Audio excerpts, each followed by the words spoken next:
joy to my heart. Alam niyo po, sa aking opinion, ang rider ang isa sa pinaka-simpleng tao sa balat ng lupa. Hindi natin kailangan ng engranding sasakyan. Hindi kailangan ng mamahalin na mga kagamitan.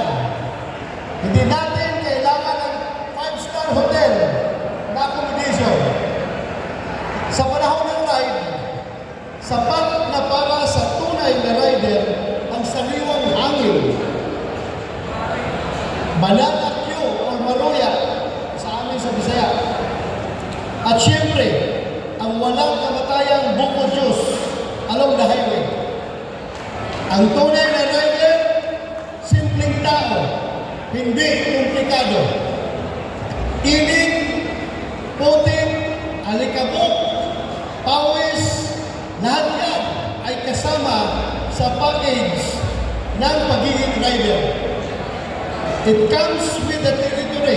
Ika nga, kahit ano pa ang motor mo, even if you are riding the latest bike from any of the biggest brands, you are not immune to the rain, the heat, and of course, your own sweat. Nevertheless, all of us know too well that true joy also comes with the territory. Nothing compares to the joy of laughter shared with fellow riders as you rest or stop for a quick coffee or sikwate.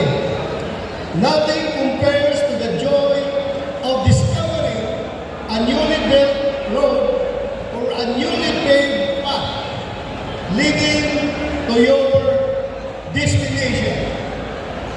A true rider may be a person of simple pleasures, yes, but they only know true joy.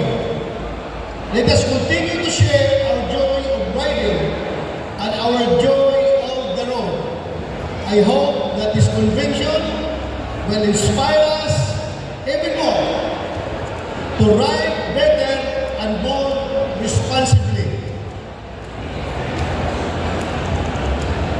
May we never fall flat in representing the riding community. For after all, we riders should always be like fine wine. We should only get better with time. Let us always steer ourselves towards the right direction while celebrating this adventure on two wheels.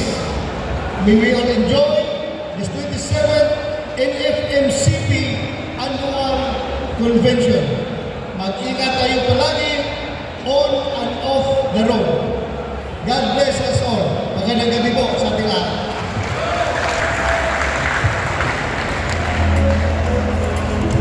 Maraming pong salamat. Bago po kayo umalis, ginagalang namin po